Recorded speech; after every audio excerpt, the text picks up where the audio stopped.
பின்னாடுடைய பெரியவா போற்றி, பெரியவா போற்றி, பெரியவா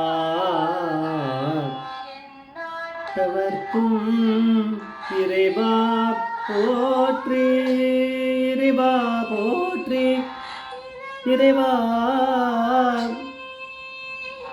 இறைவா சர்வஜா சர்வவியாபி மகாபெரியவா சரணம், மகாபெரியவா சரணம், சர்வஜா சர்வவியாபி மகாபெரியவா சரணமாய பிறப்பருக்கும் மகாபெரியவா போற்றி, மாய பிறப்பருக்கும் மகாபெரியவா போற்றி. அப்பார கருணா சிந்தம் ஞானதம் சாந்திரபுரம் ஸ்ரீ சந்திரசேகரபுரம் பிரணாமதனம் கலியதேவம் காஞ்சமான் யூடியூப் சேனல் பிரத்யேகமான மகாபெரியோட பக்தர்களுக்கு ஏற்பட்டு கொண்டிருக்கும் அனுபவங்களே ஒவ்வொரு நாளும் ஒரு அனுபவம் இருக்கும். தலைப்பு அனுபவத்தோட தலைப்பு ஆமாம் இது மட்டும்தான் பெரியவாளாக்கம், ஆமாம் இது மட்டும் தான் பெரியவாளாக்கம். இந்த சேனலை இது வரைக்கும் சப்ஸ்கிரைப் பண்ணாலும் பண்ணது தரவே பாருங்கள். நீங்கள் கேள்விப்படாத என்னோட அனுபவங்கள் இதில் வருதுன்னு எனக்கு தெரியுது. அது சரிதானா இல்லை நான் நினைக்கிறதே தப்பா அப்படின்னு நீங்கள் சொல்லுங்கள். மகாபெரியோட தெய்வத்தின் குரலை கம்போஸ் பண்ணி அதை பப்ளிஷ் பண்ணுறதுல முக்கியமான பங்கு இந்த ஸ்ரீ ராகணபதியோடது அப்படின்னு தெரியும். அவரோட எக்ஸ்பீரியன்ஸை இப்போ நம்ம பார்க்குறோம். இது யார் சொல்லியிருக்கா? சொன்னதில்லை. இவர் மகாபெரிவாளை அடிக்கடி போய் தரிசனம் பண்ணிட்டு வந்துட்டே இருப்பாராம். வழக்கம்.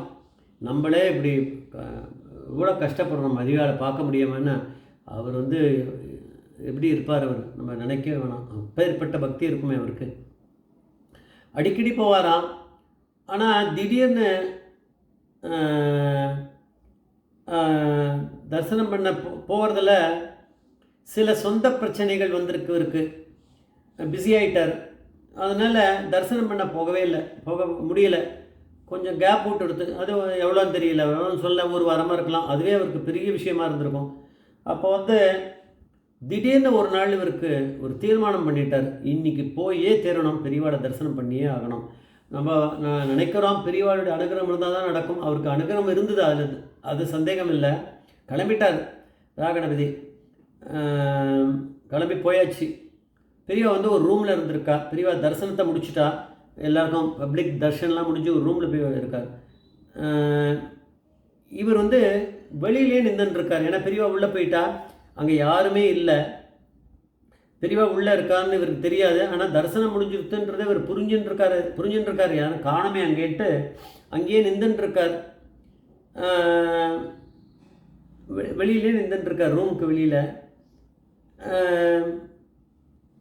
இவர் வந்திருக்க விஷயத்த பெரியவா கிட்ட யாரோ கொண்டு போய் சொல்லியிருக்கா. சொன்ன உடனே இவரை உள்ளே கூப்பிட்றாரு போல் இருக்குது பெரியவா. மகாபெரியவா உள்ளே போயிருக்கார். உள்ளே போனார். ஒரு சாஷ்டாங்க நமஸ்காரத்தை பண்ணிவிட்டு ராகணபதி எழுந்து நின்றாராம். இவர் சொன்னாராம், ராகணபதி நான் இவ்வளோ நாளாக பெரியவாளை தரிசனம் பண்ணாது மகா தப்பு, மன்னிக்கணும் பெரியவா அப்படின்னாராம். பெரியவா அதுக்கு பதில் என்ன சொல்லியிருக்கா நம்ம கேட்கணும். இந்த உடம்பெல்லாம் இப்படி காமிச்சாராம் பெரியவா. ஆமாம் இது மட்டும்தான் பெரியவாளாக்கும் அப்படின்னாராம். அப்படின்னா என்ன தெரியுதுன்னா, நேரம் பெரியவாளை பார்க்காம இவர் இருந்திருப்பார். ஒரு வாரமாக எடுத்துன்ற மாதிரி சொல்கிறார். இது மட்டும்தான் உடம்பை காமிச்சு இது மட்டும்தான் பெரியவாளா அப்படின்னா, இந்த உடம்பை பார்த்துட்டு நீ இங்கே பண்ணால் இங்கே பெரியவா அப்படிங்கிற பரமாச்சாரியர், அந்த சங்கராச்சாரியர் அப்படின்னு நம்ம நினச்சிட்டு அங்கே போய் இருக்கார். அதை போய் பெரியவாளை போய் தரிசனம் பண்ணுறோம் அப்படிங்கிற கண் எதிர்க்க உயிரோட ரத்தத்தோட இதோட எலும்போட ஒருத்தர் பெரியவான்னு ஒருத்தர் உட்காந்துட்டுருக்கார். அவரை தரிசனம் பண்ணுறோன்றது நமக்கு கண்ணுக்கு தெரியறது. பெரியவா நம்மளை ஒரு மனுஷன் மாதிரி இருக்கார் அப்படின்னு யோகி ஒருத்தர் இருக்கார். ஆனால் அது மட்டும்தான் பெரியவாடா அப்படின்றத பெரியவா உடம்பை காமிச்சு ஆமாம் இது மட்டும்தான் பெரியவாடாக்கும் அப்படின்னா என்ன சொல்கிறார்? பெரியவா நான் எங்கேயே இருக்கேன் பரம்பொருள், நீ எங்கே இருக்கியோ அங்கே கூட நான் இருக்கிறதோ பெரியவா அங்கே இருக்கா அப்படின்னு நம்மளுக்கு தெரியுது. ஏன் தெரியுதுன்னா, இவ்வளோ அனுபவங்களை நம்ம பார்க்குறோம், கேட்குறோம், நம்மளுக்கு புரியுறது. பெரியவா அப்படிங்கிறவர் பரமேஸ்வரன், ஈஸ்வரன் அவர் தான். அவரை விட வேறு யாருமே கிடையாது பரமேஸ்வரன். நம்மளுக்கு நல்லாவே தெரியுறது. ஆனால் நம்ம சொல்கிறோம். ஆனால் அந்த ராகணபதி மனசில் அவருக்கு ஏன் அப்படி போய் பெரியவாடை போய் பார்க்கணும்னு தோணித்து அவர் இந்த எக்ஸ்பீரியன்ஸில் அவள் சொல்லனாலும் எனக்கு எப்படி தோன்றுறதுன்னா, அவருக்கு அது ஒரு கொஞ்சம் கில்ட்டியாக இருக்குது. பெரியவாளை பார்க்காம போயிட்டுமே நம்ம பார்க்கலையே, போய் பார்க்கணுமேன்ற அந்த ஒரு பக்தியில் தான் அவர் வந்திருக்கார் பெரியவா. ஆனால் பெரியவா வந்து அவரை வந்து குறைச்சி எடை போடலை. ஆனால் பெரியவா வந்து இதெல்லாம் வந்து எனக்கு இப்போ திடீர்னு தோன்றுறது அப்படிங்கிறத நான் சொல்கிறேன், நீங்கள் நம்பணும். ஏன்னா நான் வந்து எனக்கு மேலே எக்ஸ்ட்ராவாக பேசுகிறது, என்னை பற்றி புகழ்ந்து பேசுகிறதான வழக்கம் எனக்கு எதுவுமே கிடையாது. எனக்கு இப்போ தோணின்னு இருக்குது. பெரியவா வந்து ராகணபதியோட பக்தியை பற்றி ஒன்றும் குறைச்சி மதிப்பிடலை. ஏன்னா அவர் தானே தெய்வத்தின் குரல் எழுத போகிறார் இனிமேல். ஆனால் பெரியவாவுக்கு வந்து ராகணபதியோட பக்தி பற்றி நல்லாவே தெரியும். வர முடியல, அவர் வருத்தப்பட்டு ரொம்ப கில்ட்டியாக இன்றைக்கி போயே ஆகணும்னு வரார்.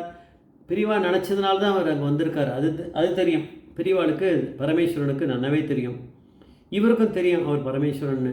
அதனால் அவர் வந்து சர்வஜன்னு தெரியாதா? தெரியும். இருந்தாலும் பெரியவா வந்து பார்க்கலையே அப்படின்னு எனக்கு கஷ்டமாக இருக்குது, எனக்கு வருத்தமாக இருக்குது, எனக்கு கில்ட்டியாக இருக்குன்றத மன்னிச்சுக்குங்கோ அப்படின்னு சொல்லி ராகணபதி சொல்லி அவர் வந்து கண்டத்தில் போட்டுக்கிறாருன்னா, பெரியவா வந்து இது ஒன்று தான் பெரியவாளாக்கும். அப்படின்னா நான் என்னை இப்படி பார்க்குறேன், இதுதான் நான் பெரியவா இல்லையே, இதோ இங்கே இருக்கார் பெரியவா.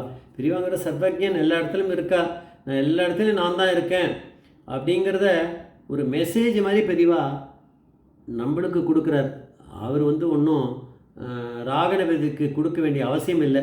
இந்த ராகணபதிக்கு கொடுத்ததை அவர் சொல்லும்போது, யாருக்கோ சொல்லும்போது அவள் அதை கேள்விப்பட்டு அவள் அதை சொல்கிறா, அதை எழுதியிருக்கா. அப்படின்னா ஒரு அனுபவத்தில் ராகணபதிக்கு கொடுத்த மெசேஜே கிடையாது.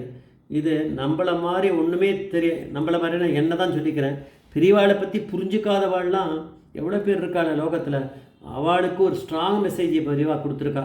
நீங்கள் பார்க்குற இந்த மாதிரி பார்க்குற இதுதான் பெரியவாளா அப்படின்னு பெரியவா வந்து ராகணபதி கிட்ட கேட்குறான்னா, அது அவருக்காக சொல்ல மெசேஜ் கிடையாது. நம்ம மண்டையில் உழணும் பெரியவா யாருன்னு, இது மட்டும்தான் பெரியவாளாகும் அப்படின்னு பெரியவா கேட்குறான்னா, பெரியவா பரமேஸ்வரன்னு நம்மலாம் புரிஞ்சுக்கணும், எல்லா இடத்துலையும் இருக்க சர்வே அப்படின்னு. அதுக்காக தான் அது நடந்திருக்கு அப்படின்னு எனக்கு தோன்றுறது. அதுவும் வந்து ஒரு மிராக்கிள் தானே. ஜெய் ஜெய் சங்கர சங்கர மகாபிரிய பாதவேச்சர் மகாபிரிய பாதவேச்சர்.